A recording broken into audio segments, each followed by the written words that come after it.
The real working end of the 2012 prophecy, where we start to have the rubber meet the road, is looking at the solar system and seeing that all the planets are changing the same way as the Earth is changing. The Earth changes are not unique to the Earth.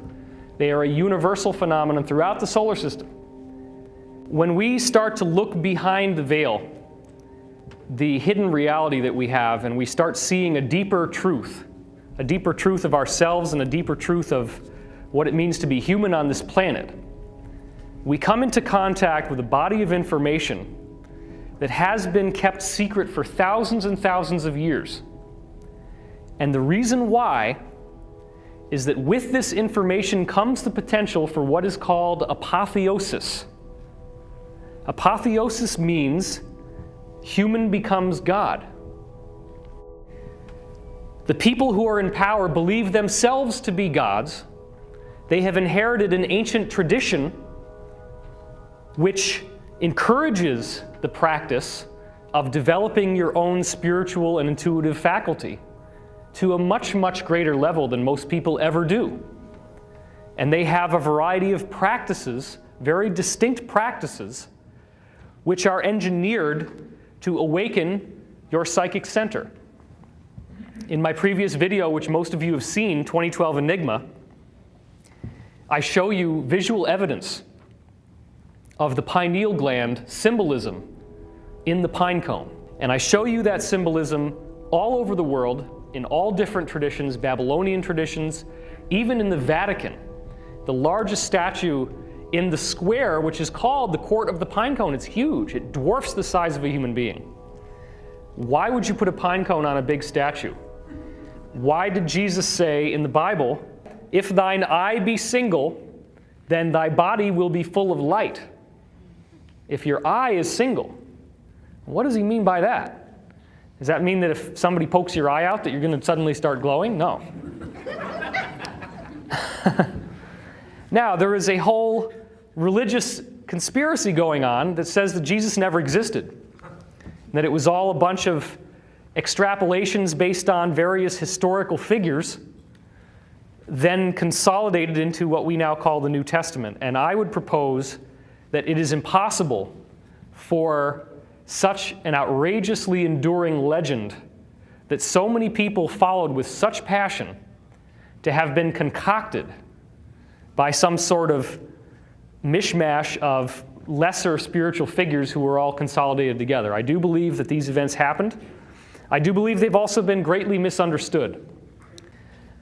When you see the greater reality that I am going to share with you in this presentation, you come to an understanding that your DNA did not randomly evolve on this planet. Your DNA is an energy pattern that exists throughout the entire cosmos. And that energy pattern is a wave. The ancients built the Great Pyramid as a focalizing device to harness that energy. I am proposing that the energy that makes your DNA takes natural materials that are all around, just molecules and atoms in space. It takes those atoms and molecules and it intelligently arranges them together to form the DNA molecule. Now, if that is true, then it means that everyone here in this room is created by an intelligent energy field. The center of the Milky Way galaxy is also a torsion field generator. Spherical torsion waves slowly expand away from the center, passing through stars and planets as they go along. As the solar system is impacted by these torsion fields, it charges up with energy, causing massive effects on the star and its planets, influencing them to become brighter, hotter, and more magnetic. These waves also have a stimulating and programming effect on the DNA molecule, ultimately rewriting the code of every life form on the planet. You now have just found the zone in which science and religion come together, in which you no longer have to take on arbitrary promises about there being a hereafter. Now you have proof that who you are and what makes you who you are came from something that is not physical, something that is vastly more intelligent and complex than we had ever imagined, and something that has been known about for quite a long time. There is no difference between biological life and inanimate matter except for the sophistication with which the energy that makes that matter is flowing. The rocks that make the pyramid are made of the same stuff that spirals in to make your DNA. It's just that the DNA is a much more intelligently spiraled version of that same energy, whereas the rock doesn't have as much structure. But the pyramid uses calcium carbonate, CaCO3. The basic matrix of limestone is quartz. And quartz is a crystal, so it has crystalline properties, which means as you get more and more crystallized in terms of a mineral, you're getting closer and closer to what becomes biological life than you had before. So a crystal is a very important conduit between the world of life as we know it and the world of the inanimate matter as we know it. That's an important point. Because what you have in the Great Pyramid is a device that harnesses this energy by a very simple process. You are going to see evidence in this presentation that demonstrates conclusively that the energy itself that makes physical matter has a fluid-like quality. It behaves as if it were a fluid. And with that fluid-like quality comes all of the basic behaviors that you get with fluids in movement, which would include a funnel. It's a very simple concept. If you have water that's pouring into a funnel, where's the fastest speed in the funnel going to be? Right at the bottom, right? That's where it's spinning the fastest. And the funnel is obviously going to take all that water and it's going to create a current through the funnel. So if every single calcium carbonate crystal inside the Great Pyramid is taking in this fluid-like energy and it's flowing through, now again, the flow is not happening in 3 dimensions of space. It's happening in 3 other dimensions, which is the time field. Okay, that's where things start to get complicated. If you want to find your higher dimensions, you look in time. Einstein assumed time was 1-dimensional. It's not. Time is 3-dimensional. That means you can go forwards, backwards, and sideways in time. And that gives us a really wonderful benefit because that means we can see stuff that hasn't happened yet. We can see potential realities. One of the weirdest aspects of esoteric teaching is the concept that when you see a future event, you are seeing a probable future event. You are not seeing the future. There is a very important difference because anything that you think might be happening in the future doesn't need to happen if you don't want it to happen. There are all these movies coming out about 2012 and about extraterrestrial intelligence, and they're all saying doom and fear and disaster and cataclysm is going to come to the earth. If the universe is powerful enough to create the DNA molecule intelligently from a wave, if there is that much sophistication, as you're going to see here, that life itself is divinely inspired, then why in the world would that same divine force that has intelligently brought us into being spontaneously decide to just have the sun belch off a big fireball and kill the whole planet? It doesn't make any sense. It doesn't make any sense that if there are ETs out there, that they would just be standing by and waiting for the planet to blow up, and that they're not going to do anything. So here's the riddle. If our DNA is intelligently structured by a wave, what does that say about the human body? Is this the only planet that a human body would form? Or is the human body a design whose purpose is to express consciousness on a planet like the Earth. And if that were true, then what does that say about human beings that could be visiting us right now? I got news for you. I met Sergeant Clifford Stone in person. Sergeant Clifford Stone is a whistleblower who worked in significantly classified top secret projects for our military and government. And his job, when he was called away from his normal duties in the military, was to visit sites where UFOs crashed. Now, 80% of the public believes that UFOs exist. It's no longer a myth, and it's no longer something that can be laughed at. It must be taken seriously, because anybody at this point who refuses to believe that UFOs exist is deluding themselves, because there is an overwhelming preponderance of evidence to suggest that they do. If even one photograph is not swamp gas, then we're not alone. Everything that you think you know about what ETs look like from movies is almost entirely a lie. There are no aliens. There are family members that look just like us. In fact, the farthest divergence you ever get from a human form is the typical gray physiology. The big head, the black eyes, the little nose, little mouth, tapered jaw. Nothing like my face. I have no relationship to that face.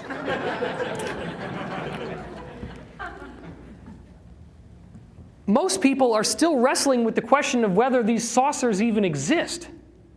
And then if they get to the point that they exist, the simplistic idea would be, well, maybe they come from Mars, or maybe they come from Andromeda Galaxy, or maybe they come from... There is no maybe they come from.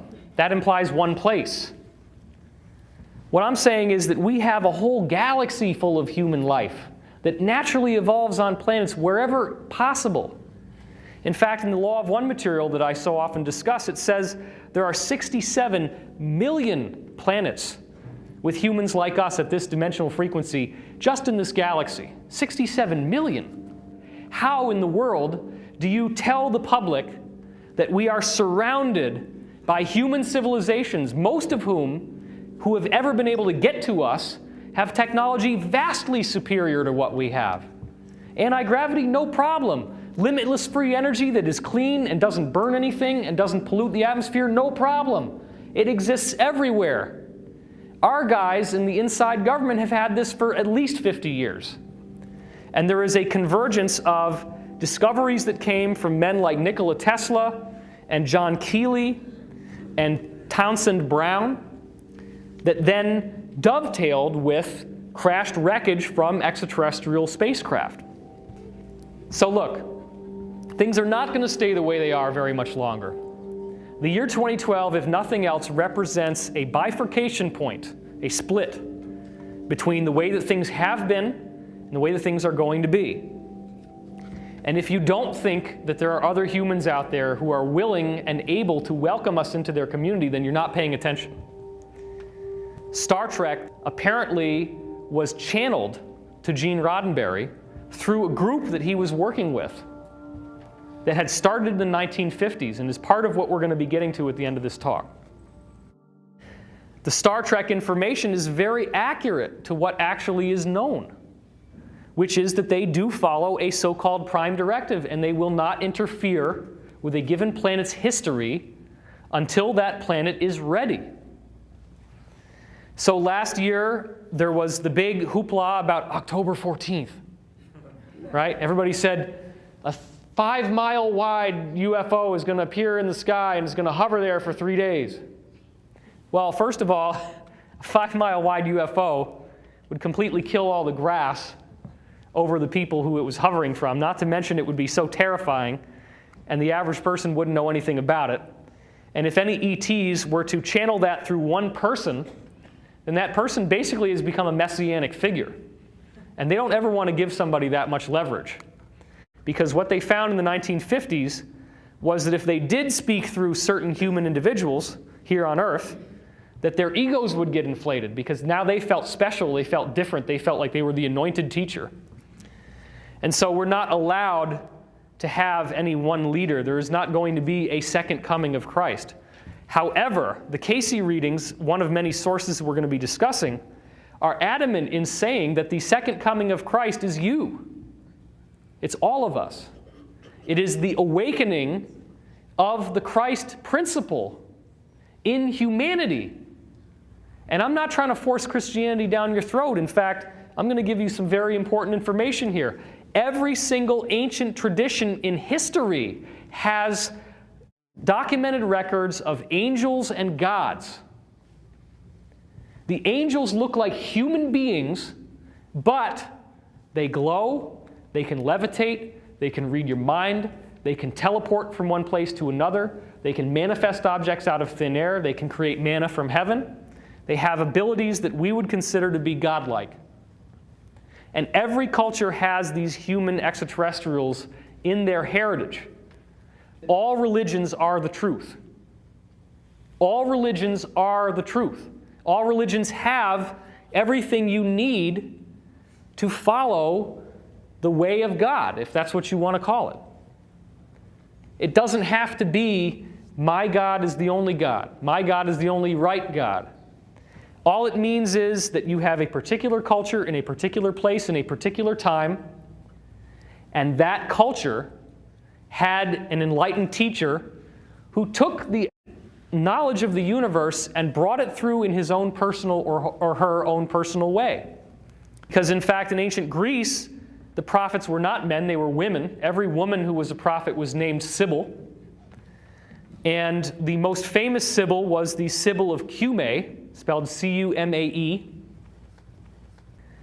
And she had a prophecy that came true regarding the coming of Jesus. In the Greek and in the Roman Empire, the women with the gift of prophecy were known as Sibyls, but none were as well known as the Sibyl of Cumae. She dwelled in a cave with multiple entrances and wrote her prophecies down on oak leaves. In the event that no one came to pick them up, they simply blew away. The Sibylline prophecy is widely respected as one of the harbingers of Jesus' arrival, but that was one of many things. The prophecy book was so accurate that in the Roman government, that was considered the highest treasure they had. There was nothing in the Roman government that was taken on with greater seriousness than the Sibylline prophecy scripture. The Sibylline mystery texts are one of many texts that describe a utopian world that is coming into being. In fact, every ancient mystical and spiritual tradition speaks of a golden age that is coming. And they don't speak about it in a bland, sophomoric fashion. They speak about it in an exciting, invigorating, eye-opening way because of the extent to which they say things will be changed. And you're going to see those prophecies at the end of this talk. The true law is unity, that all is love, all is one, all is light. But the first distortion of that law, the first spin that you have to look at as soon as you grasp that the universe is love, is the free will principle. And what that means is that there's only one of us here, there's only one being, but the greatest gift that that being has given us is the opportunity to discover that we are one with it in our own way, without anybody telling us what to believe or what to do or how to think. It simply is. It's our path, and we can do anything we want. We have the free will. If we start infringing on someone else's free will, it is a design of the universe that whatever we measure out to others will be measured back to ourselves. That's karma. So yes, you can practice the negative path if you want to. You can infringe on other people's free will. You can manipulate them, you can lie to them, you can control them, you can steal their money, you can leave them unemployed and homeless and hungry. But you will be stolen from, lied to, manipulated, controlled, beaten, abused, raped. And you have to be.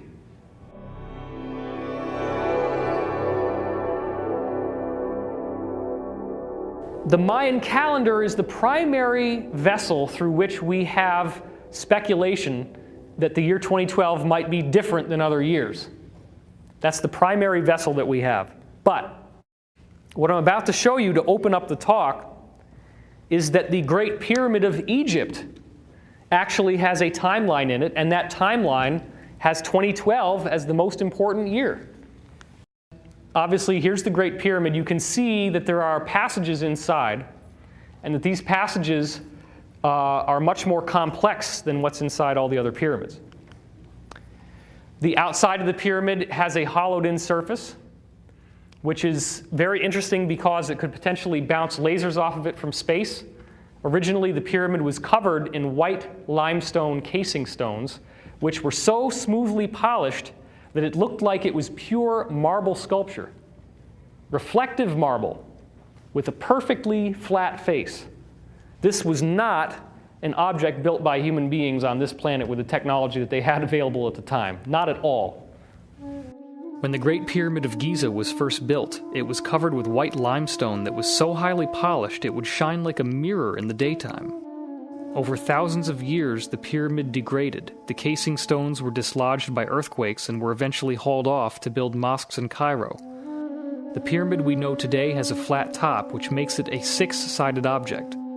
In Egyptian numerology, 6 is the number of imperfection. When the capstone is returned, the pyramid becomes a 5-sided object, which symbolizes divine initiation and the transformation of the world into a golden age. In this photograph, you can actually see that line of how precisely this thing was built, that it actually has that slight indentation going up the side. I want you to pay special attention to what are called the scored lines right here, because what we have is the fixation of a timeline. The timeline is fixed by an alignment where the pole star for its time, which was Alpha Draconis, shines down through the descending passage into the bottom at the same time that the Pleiades constellation is directly overhead. The scored lines are where that conjunction is marked, and this conjunction only occurs at 2141 BC. That's the only time that both of those things happen, where the pole star can shine down the tube and the Pleiades are directly overhead. So the message is you start counting at 2141 BC. I'm not going to take the time right now to try to explain to you how the pyramid's timeline works, because it's extremely complicated. But what I will say is that it's all based on numerology. The number 1 equals one thing, the number 2 equals something else. And here's the list of what the different numbers do. Now you can find this list inside Peter Lemaisurier's book, Great Pyramid Decoded. What you'll see is that there's enough information in the different numerals and what they mean that it is possible to encode very complex messages that basically can say anything you need them to say, just using mathematical measurements. Measurements that are very simple. Measurements that can be repeatable. In the Great Pyramid texts, there are actual texts associated with the Great Pyramid. They give you all these numerical meanings. So they give you the code. You actually have the legend that tells you how to read the map. Here they're doing a variety of tests of the numbers because you want to multiply numbers together, subtract numbers from each other, etc. And if one number means one thing and another number means something else, and then you subtract, the act of subtraction means you're taking something away. So that the subtraction becomes part of the message. Addition means you're adding to, subtraction means you're taking away from, multiplication means you are multiplying the effect of. So mathematics becomes a language. This is a full diagram of the various passages in the Great Pyramid. And the one that we're particularly interested in is the King's Chamber, because what we will see is that the pyramid timeline counts 1 inch, which is an Egyptian inch, not a regular English inch, slightly smaller. 1 inch equals 1 year. Now, the guy who wrote the book, Peter Lemaisurrier, continues to use that system right up until the so-called Great Step. And he believes that the timeline should be changed when you get to this area of the timeline, because, he says, at that point, it just doesn't make any sense that events would be happening so fast in time. that so many things would happen that are so profound and amazing in such a short period of time? Why not? Why not? What kind of arbitrary decision has been made to strip the timeline of the possibility that things could happen so fast? This is important because the descending passage is the one we look at first. And you can see the dates of the timeline here, AD 1440, 1521. And Le Mesurier ties in these dates to some very interesting historical stuff. Obviously, summer of AD 1914 is the exact time that we went into World War I, that war to end all wars. At that exact moment, the passageway no longer has a smooth, flat floor. It goes into this area in which the entire floor is what the people that studied the pyramid called unfinished. Because it quite literally is this bumpy, convoluted floor that you can't really walk on without worrying about spraining your ankle. It's not flat anymore. It's all bumpy and weird and distorted. The time that that starts is 1914. And so what you have is you're looking at a prophecy that was put in stone, possibly over 10,000 years ago, if you believe scholars like Graham Hancock and Robert Bauval, who talk about the fact that the Sphinx is weathered with water that couldn't have been done unless it had been there for much longer than we take it credit for. The Great Pyramid, conventional dating is based on these quarry marks that they found in the relieving chambers above the king's chamber. But those quarry marks were painted incorrectly. And they were painted incorrectly using all the mistakes that were in the book that the guy who discovered them had. Isn't that convenient? So, AD 2004 is when the bottom drops out of the world. That also is around the time of Hurricane Katrina. It's around the time that a lot more people started to suddenly wake up. 9/11, I think, is also included in this. I think 9/11 is the immediate precursor to what this pit is. And the pit also just represents the widespread understanding that there is great harm being done in the government and in the world. The Great Pyramid talks about 3 different paths that people take depending on where they're going. And this is worth looking at. The bottom path here, the subterranean passage, is materialism, the physical path of spiritual death for the masses of humanity. 2004, again, this book is from the 70s, shows that that's when we hit bottom. It's the ending of what happens in the beginning at 1914, which is the beginning of World War I, in which mechanized warfare allowed for much, much larger death than had ever been possible before. I mean, war was pretty crazy if you think about it before World War I, right? You got a bunch of guys standing there with guns, standing right in front of each other, bang, bang, bang, bang, bang, and everybody's just falling down dead everywhere, right? But once you have an airplane, you can just cowardly go along, drop a big old bomb on somebody, and blow the hell out of them. So what started in World War I came to a conclusion of how bad it can get with the Iraq War in 2004, and this regime that seized power over the most powerful country in the world. The people who built the pyramid, ostensibly 10,000 years ago, knew that George Bush was going to be coming into power. They might not have known who he was. It's funny, right? But it's true. They knew that the overall timeline specified that that's when things were going to hit their worst point. And I also receive intuitive information. I'm one of those people who can channel. Take that for what you will, but it's very interesting that I received prophecies about the Bush administration coming into power before they did, telling me that in the 2000 election debacle between Bush and Gore, that Gore did not have a chance. The exact passage was, the vice president considers this his own authorship, meaning he considers that he can author how this election is going to turn out, calling for vote recounts in Florida and so forth. It's very convenient when your brother happens to be the governor of Florida. Wonder how those recounts are going to go. The vice president considers this his own authorship while not realizing that he is completely naked. He's got no chance of winning the election. The interim period decides the next victor. The interim period is that time between when the election ended and when the Supreme Court elected George, or selected George W. Bush, right? So this is when things really hit the bottom, because that's when he stole an election the second time.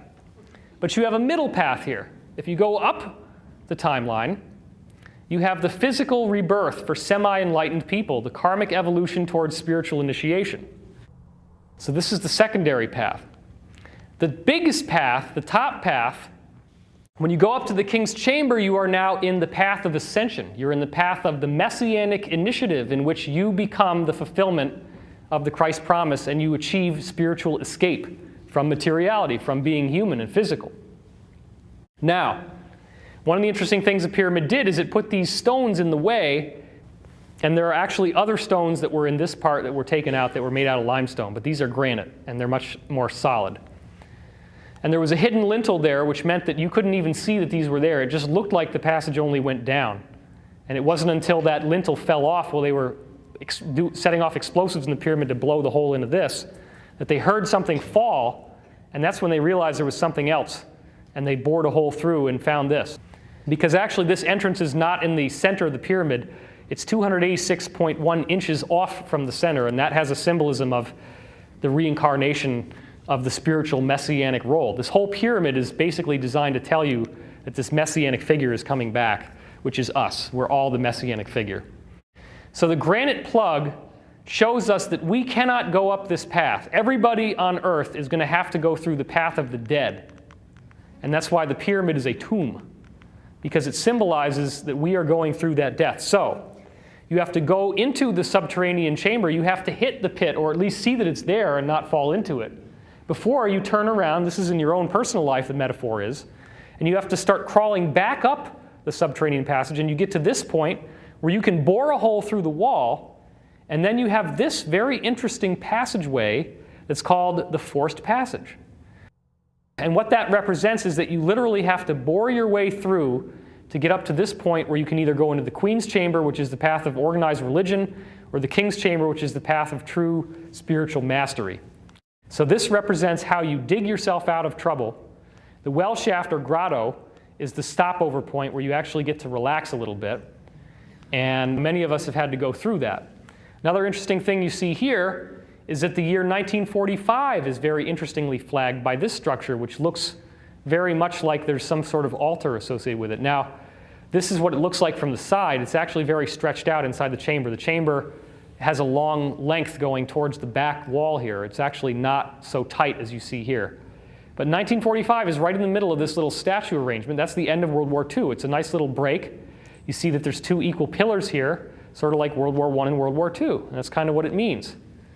So now you have this whole area down here, which means that part of the world, part of the people in the world will continue to go through this suffering as time goes on. They're not going to immediately see what's happening. Once you start going towards the Queen's chamber, you have to climb your way through. This is the entrance to the Queen's chamber right here.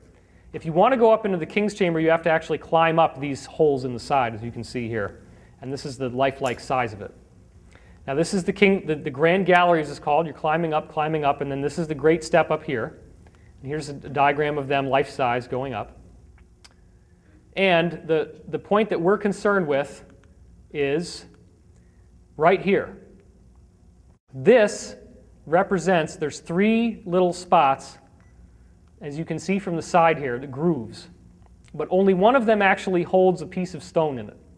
And the stone has a symbol on it. And this symbol is the only symbol in the entire Great Pyramid that's like a little plaque that actually shows you something that means something.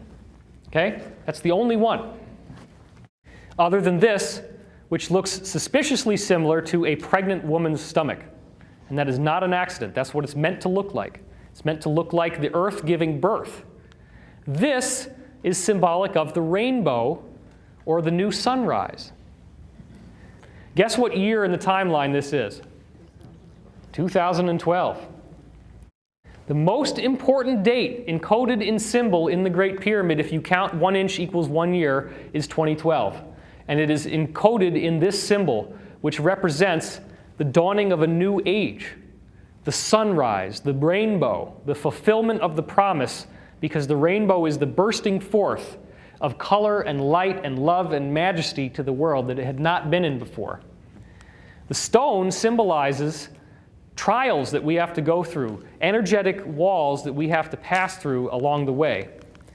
Now what I want to point out here here's where he actually talks about this and says, if you don't change the dating from 1 inch per year, the first Messianic Advent, where you just saw the symbol, is 2012. The second is the year 2030. The third is 2057, and the fourth is 2084. Now, what's 84 minus 12? 72. What does 72 mean? Who knows the answer? Bueller? Bueller? There are 72 years that it takes for the Earth to move through 1 degree of the precession of the equinoxes, which is a 25,920-year cycle that represents the end of the age. So it's interesting that if it takes 72 years to go through 1 degree, that the pyramid is describing a 72-year transitional process in which not only is 2012 important, but once we get through 2012, the next date that we're going to look at is 2030.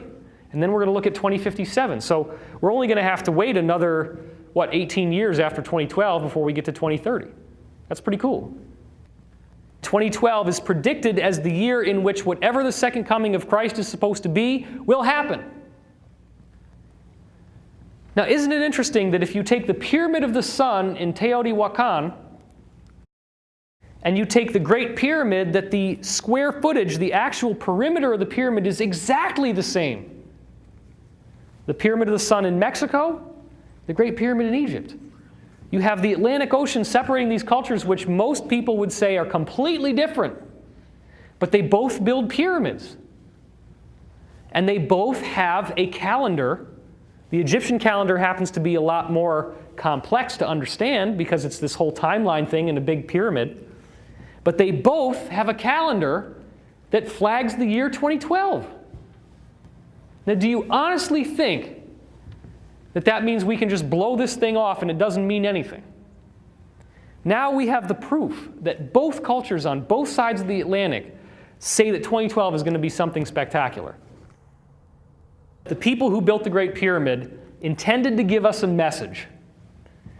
And it takes a solving of a mystery to figure out what the message is. You don't just get the answer spoon-fed to you like a little baby. If that was all it was, then it wouldn't involve the free will principle I was talking about. The free will principle is what allows us to have something to strive for. The free will principle is what makes us have to search for the information. And that's why this is cool, because this is an investigation. It's an ongoing investigation. You guys are dipping into the investigation while it's still in progress. I might find something else later on that's going to be really cool, and then I'm going to have to change the whole presentation around and work that in, and I do that all the time.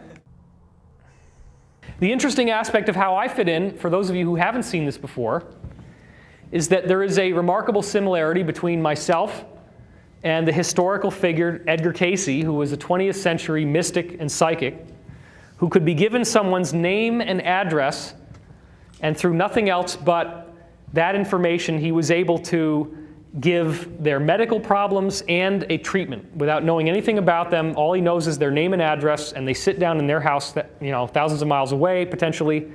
He sits down, he goes into a trance, he starts speaking, he doesn't remember anything that he says, and when he wakes up, the guy who wrote it down says, "Oh my gosh, this is amazing because, we found out that this person has leukemia, and you said they have leukemia in your reading," and this was done over 14,000 times.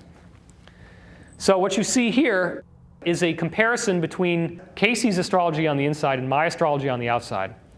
And what you see here is Sun over Sun, Venus over Venus, Mars over Mars, Moon over Moon. There's all these correlations between the planets. Superficially, they're in the same sign. You can see that the probability just of hitting the same sign, Pisces, Taurus, Capricorn, year of the ox, the same year of the Chinese zodiac, 1 out of 12, and the moon in the same degree, 1 out of 360. The likelihood of all this happening by chance is really, really unusual, especially because the only time that you get this close of an alignment with Cayce's birth planets, it only happens once in 127 years after he dies, which happens to be the exact time that I was born. It's a coincidence. And of course, there wouldn't be any facial similarity. That would be too obvious. So we can't give you that. You guys have probably seen this before, most of you, but obviously there's a tremendous facial similarity. You can see an extraordinary likeness. In fact, many people have said it's like the same guy, just put on a hat. And in Zurich, somebody actually gave me a bowler hat, and I recreated the famous slack-jawed pose. So, okay, 2012. Now you know that the Great Pyramid is talking about it. Now you know that the Mayan Calendar is talking about it. You also may know that the zodiac has ages. The age of Aquarius, right? When does the age of Aquarius come in? 2012. And that's been calculated based on constellations in the sky by mainstream astronomers. So now you have a third correlation. Ages of the zodiac, the Great Pyramid timeline, and the end of the Mayan calendar all say the age of Aquarius, the shift of the ages, 2012, buckle your seatbelt. Something's going to happen. Something very cool and wonderful is going to happen. If you're scared, it's because you haven't solved the mystery. You don't even know that it's a mystery. The fear is what gets you looking for something that will make you not scared. Is this another ordinary time in history? Is there any scientific credibility to the idea that this is not just another year, but that there's something going on? Well, first of all, we're learning more and more about the idea that we are not alone in the universe. The most recent disclosures from mainstream media, this is February of this year, said that there could be 100 billion Earth-like planets in our galaxy alone. Scientists are changing their tune. They're not talking the way they used to talk anymore. Remember in the old days where they're like, and I say old days, I mean only, 5 years ago? Well, we don't know if any other star has a planet around it. Maybe they got big gas giants like Jupiter, but we don't really know. Well, now we've had so many advances in looking at the planets with telescopes and such that we know that there are planets everywhere, that most stars do have planets. And now they're calculating that there could be 100 billion planets like the Earth. So that becomes a lot easier to conceptualize the idea that there's extraterrestrial life. The galaxy may be full of Earths and alien life, this is CNN.com. Here's another 100 billion Earth-like planets in the galaxy alone. Here's another recent discovery that's very interesting. All blue-eyed people can be traced back to one ancestor who lived 10,000 years ago near the Black Sea. Guess what, guys? The white skin, the white people, if you will, are the most recent extraterrestrial DNA to come to the planet. Not the only, because hardly anybody on this planet is indigenous human, according to the traditions that we've encountered. But the most recent ET influx is white-skinned people. Everybody with blue eyes can be traced back to one single ancestor. Now, the Casey reading said that Edgar in his past life in Atlantis was known as Ra-Ta, that he was the guy who helped design and build the Great Pyramid with the cooperation of an extraterrestrial group called Ra, and that the reason why he was able to do all these magical things like channeling and being able to find out where to build the pyramid and being able to hear the words was that he was a hybrid. His mother was impregnated by a human extraterrestrial that had white skin. They'd never seen white-skinned people on Earth before. So, Edgar Casey's past life as Ra-Ta, it says in the readings, is very controversial, was the first white man on Earth. And if that was my past life, then that means I'm your daddy. I'm your daddy. Thank you very much.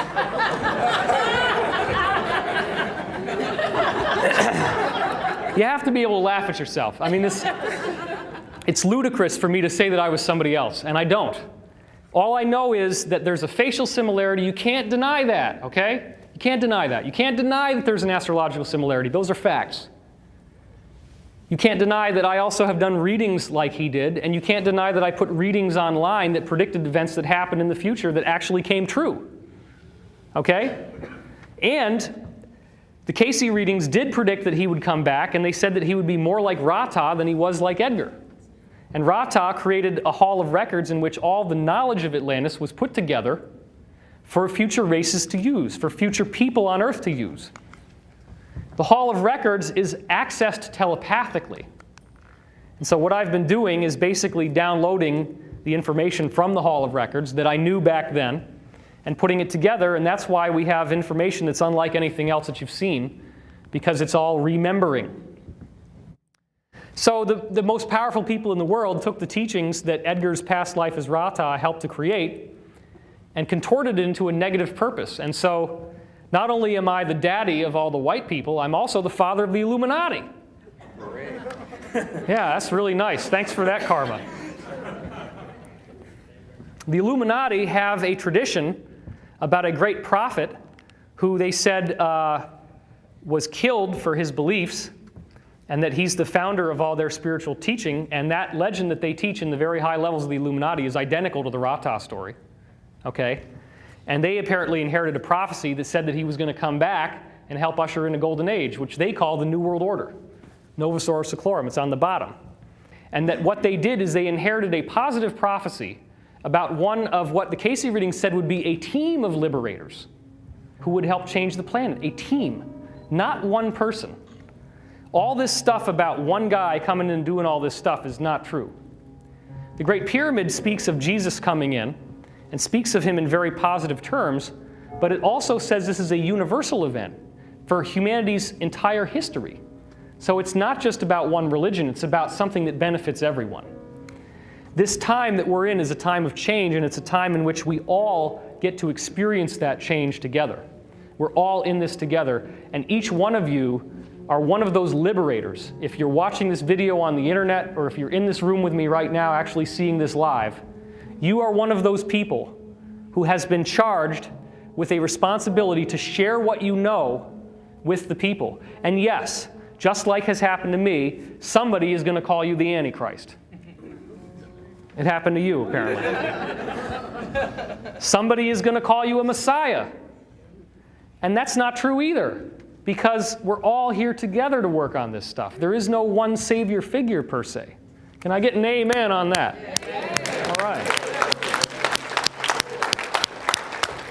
Look, the purpose is for us to come together and to find commonality between us. So, the real working end of the 2012 prophecy, where we start to have the rubber meet the road, is looking at the solar system and seeing that all the planets are changing the same way as the Earth is changing. The Earth changes are not unique to the Earth. They are a universal phenomenon throughout the solar system. That's called interplanetary climate change. That's one of the things we're going to be talking about. You're also going to see evidence very clear in the fossil record showing that in even intervals of 26 million years, every form of life on Earth spontaneously changes and upgrades from one type of creature to another. The DNA code itself gets rewritten, and I'm going to show you the evidence of how that happens. More recently, another cycle was discovered that's 62 million years in length. This cycle was discovered by Dr. Robert Rode, goes all the way back to the first single-celled organisms in the fossil record, 542 million years ago. 62 million year cycle. Now, what does this mean? What I believe this means is that the center of the galaxy is releasing waves of energy. And the way that you visualize this is think about dropping a rock into a stream or a still pond. You drop that rock into the pond, the surface makes a ripple. It's a circle, and it goes out. These are ripples of energy that slowly travel from the center of the galaxy, and they're structured like layers of an onion. And they're evenly spaced because it's all vibration. It's all harmonics. So as these evenly spaced walls shoot through the solar system, they reprogram the DNA on Earth. And all of the creatures on Earth are spontaneously transformed, as you see in the fossil record here. There's no evidence in many of these cases of cataclysms. There's just suddenly one species and then another one. And there's no transition. You have shellfish, like a clam, and then the skeleton's on the outside and the body's on the inside, and then what happened? That flesh is on the outside, skeleton's on the inside. There's no halfway creature where the flesh is halfway in and halfway out. You go from shellfish to bony fish, bang, just like that. It was spontaneously changed. And there are many, many of these dropped things in the fossil record where you can't see the difference. So, in order to understand 2012 and to make sense of these prophecies, what we really need to do is look back to the past, as we've already started, and get a sense of what was the technology of Atlantis, because I want to present to you the possibility that a technology doesn't necessarily involve machines with electrical circuits and gears and moving parts. A pyramid can be a technology. It can be a technology that operates as a machine just by sitting there, and as I said earlier, acting as a funnel for this fluid-like energy that makes all of matter as we know it. Obviously, you have the pyramid here. This is the second pyramid next to the Great Pyramid of Giza and the Sphinx in front. These are the casing stones, what's left of them on the top, which originally, as I said, were mirror-polished, white limestone. We now have an Atlantis-type city that was found under the ocean on the western tip of Cuba. And this was covered in the media briefly, but then the story was squelched. This is the actual side-scan sonar photographs of what was originally discovered. This was two scientists, Paulina Zalitsky and Paul Weinzweig, who had been given a charter by the Cuban government to conduct side-scan sonar readings of the seafloor around Cuba, hoping to find sunken Spanish galleons with gold on them and treasure. And they promised that they would give the Cuban government a share of the profit. So that seems like a pretty good deal. You just give somebody permission to do these readings, and then lo and behold, if they find something, you get to make money. Now, the problem was that what they found was not treasure. It was much more valuable than just gold coins. It was actually pyramids and sphinxes and roads and buildings. Now, a three-dimensional reconstruction of what you see from the top down here has been built. So what you see here is the ruined platforms of giant buildings that are now a half a mile under the ocean. And we know, based on geology, that these structures could not have been above sea level any time earlier than 10,000 years ago. They're at least 10,000 years old, minimum. We know this is true. This should be the smoking gun of Atlantis. There was a contract made with National Geographic. This was all supposed to be released in the summer of 2003, but it got squelched. It never came out in the open, unfortunately.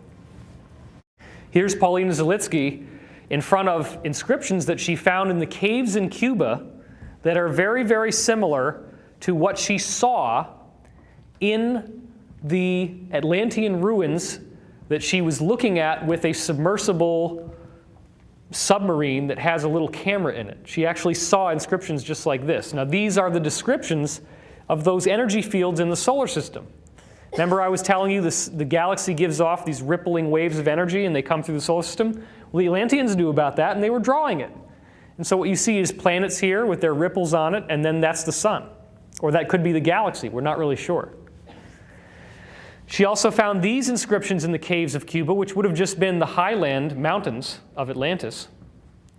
And these are identical to inscriptions that were found on the stones underneath the water. Now, this is the closest that she's ever come to actually showing us one of the pyramids. This is from actual footage that was taken from her submarine. It's the only picture that has ever been released to the public showing one of her pyramids. You can look at it up close and get a glimpse of what actually is a blunted top. It does not go in a straight line. Well, there is another example of that, and that's the bent pyramid of Dashur in Egypt. And so what we're seeing is very, very similar structure. Now, this is an enormous, enormous pyramid under the ocean in Cuba. So, anybody that tells you that Atlantis is full of crap, I just gave you photographic proof that it exists. So that argument has been shot. We know for a fact that pyramid could not have been above sea level could not have been above sea level unless it was at least 10,000 years old. At least. Given that information, what the heck did they know and why did they build these things everywhere they possibly could?